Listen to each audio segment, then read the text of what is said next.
नमस्कार बंधुवार, अभी हम आ चुके हैं बेनीपुर क्षेत्र के, यह बैगिनी गांव है और श्री शिवाजी संस्कृत उच्च विद्यालय बैगिनी में अभी हम उपस्थित हैं। आपको बता दें कि अभी मेरे जानकी न्यूज का यह अभियान है कि संस्कृत स्कूल का क्या स्थिति है। आज संस्कृत स्कूल पे सरकार जो ध्यान नहीं दे रहा है, किसी भी प्रकार से जागरूकता नहीं फैलाया जा रहा है, जिसके कारण आज छात्रों का भारी कमी देखने को मिलता है। कहेंगे तो टीचर समय से आते हैं अपना क्लास करवाने के लिए या फिर कार्यालय में बैठते हैं, छात्रों का नामांकन भी लेते हैं, विभिन्न तरह के सुविधाओं संस्कृत में उपलब्ध है, लेकिन छात्र कैसे आए, छात्र के गार्जियन कैसे मोटिवेट हो, इसको लेके सरकार कोई प्रयास नहीं कर रहा है, जिसका नतीजा है कि आज संस्कृत जो है सो समाप्त होने के कगार पे आ चुका है। आप किसी भी महाविद्यालय में जाएंगे या उच्च विद्यालय में जाएंगे, आप देखेंगे तो संस्कृत विद्यालय का आज दयनीय स्थिति हो चुका है। और अभी बैगिनी स्कूल पे हम हैं और हमारे देखेंगे अभी सर हैं, प्रधानाचार्य महोदय हैं और टीचर सब भी हैं जो लगातार आते हैं और यहाँ पे अपना समय जो इनका ड्यूटी का है वो तो देते हैं, लेकिन इन लोगों का बहुत तरह से कहना है कि सरकार जो है तो इस पे ध्यान नहीं देती है, जिसके कारण आज संस्कृत का इतना लचर व्यवस्था है। आप लोगों को प्रधानाचार्य महोदय से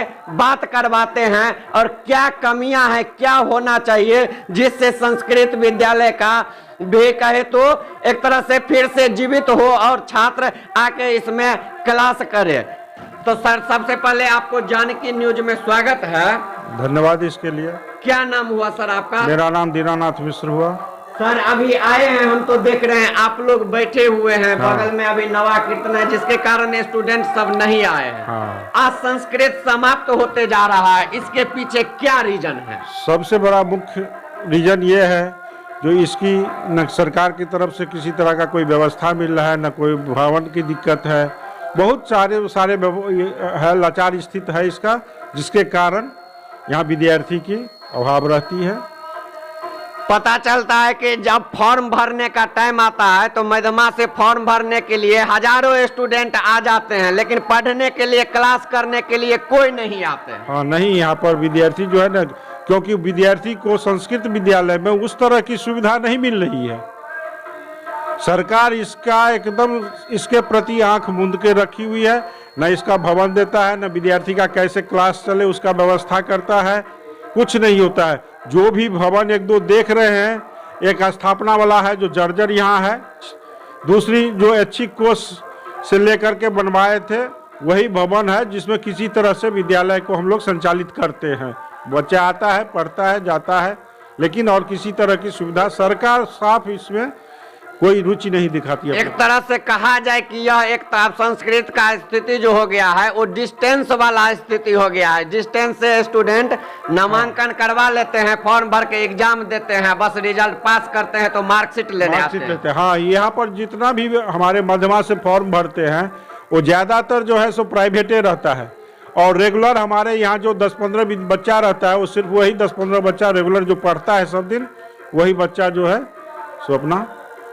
तो सरकार की तरफ से कोई मतलब यहाँ पे कोई सुख सुविधा, कोई सुविधा नहीं, कोई प्रचार प्रसार नहीं, कुछ नहीं। यदि प्रचार प्रसार किया जाए, लोगों को जागरूक किया जाए, हाँ। तो पुनः जीवित हो सकता है एकदम निश्चित। अगर इस पर अगर सरकार पूरा ध्यान दे और इसकी आधारभूत संरचना को सही ढंग से विकसित करे तो जनरल स्कूल की तरह संस्कृत विद्यालय जो है वो भी पनपने लगेगी। इसका आधारभूत संरचना जरूरी है इसको सुदृढ़ करने का, और इससे मैं ज्यादा क्या कर सकता हूँ। आप देख लिए प्रधानाचार्य महोदय हैं अभी हमारे साथ और इनसे बात किए हैं तो साफ मतलब कहे तो सरकार को जिम्मेदार ठहरा रहे हैं, जिसके कारण आज संस्कृत समाप्त हो गया है। एक चीज आप कहेंगे, संस्कृत जो एक आदिकाल में आप देखेंगे संस्कृत का इतना महत्व है, बिना संस्कृत पढ़े हुए आप पंडित नहीं बन सकते हैं, पूजा पाठ नहीं कर, विभिन्न तरह का संस्कृत भाषा हमारा ऐसा भाषा है जिस भाषा के कारण जितने भी और अन्य भाषा है वो बेकार है। लेकिन आज संस्कृत सरकार के व्यवस्था के कारण, के लचर व्यवस्था के कारण आज समाप्त होने के कगार पे है। आप हैरानी होगा जो संस्कृत विद्यालय के उत्थान को लेके, संस्कृत का बढ़ावा के लेके यहाँ के स्थानीय प्रतिनिधि जो होते हैं, सांसद, विधायक, एमएलसी, जो जब चुनाव आएगा तो आके कहेंगे, बड़ा बड़ा वादा करेंगे, जो हम संस्कृत का रक्षा करेंगे, संस्कृत को जो है हम पुनः स्थापित करेंगे और अपने विद्यालय में संस्कृत के पढ़ाई पुनः चालू करवाएंगे। लेकिन वह विधानसभा में, वो जो है अपना लोकसभा में जाके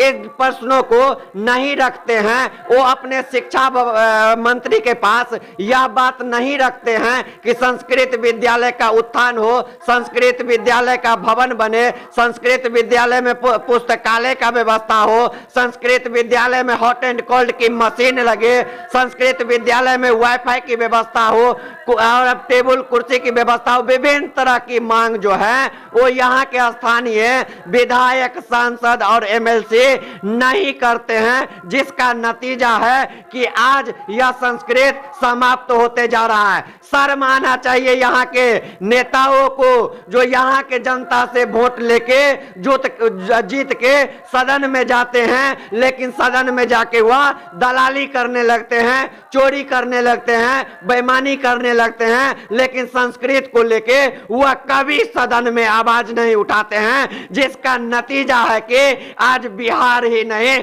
पूरे देश से संस्कृत समाप्त होने जा रहा है। आप लोग जल्दी जल्दी इस वीडियो को शेयर कीजिए, यूट्यूब पे हमारे चैनल जानकी न्यूज को सब्सक्राइब कर दीजिए, फेसबुक, इंस्टाग्राम पर हमारे चैनल को फॉलो कर दीजिए और इतना वायरल कीजिए, इतना वायरल कीजिए कि यहाँ का जो निकम्मा दरभंगा का सांसद है, यहाँ का जो निकम्मा विधायक है, यहाँ का जो निकम्मा एमएलसी है, उनके कानों तक यह आवाज जाए जो अब मिथिला क्षेत्र से संस्कृत को बचाने के लिए जानकी न्यूज ने आवाज उठाना चालू कर दिया और संस्कृत को पुनः स्थापित करने को लेके जानकी न्यूज का यह मतलब अभियान निरंतर जारी रहेगा। जल्दी जल्दी शेयर कीजिए। बहुत बहुत धन्यवाद।